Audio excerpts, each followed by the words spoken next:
ചിലപ്പോൾ നിലനിൽക്കാനോ ചിലപ്പോൾ അർജൻറ്റ് കാര്യത്തിനും വേണ്ടിയിട്ടൊക്കെ ചിലർ പലിശൻ്റെ ഇടപാട് നടത്താറുണ്ട്. ന്യായീകരിക്കല്ല പലിശൻ്റെ ഇടപാടിന്.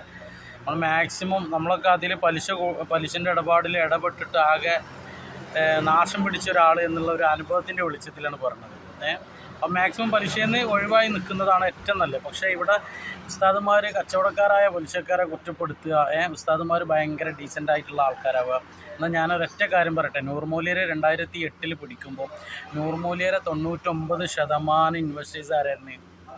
ഉസ്താദുമാരായിരുന്നു. അത് എ പി സംഘടനയിൽപ്പെട്ട ഉസ്താദുമാരായിരുന്നു. പിന്നീട് എ പി സംഘടന അത് നിരസിച്ച് ഞങ്ങളുമായിട്ട് യാതൊരു ബന്ധമില്ലാത്ത ആളാണെന്നുള്ള വരെ നൂർ മൂല്യർ ബന്ധമില്ലാത്ത ആളാണെന്ന് വരെ പറഞ്ഞു.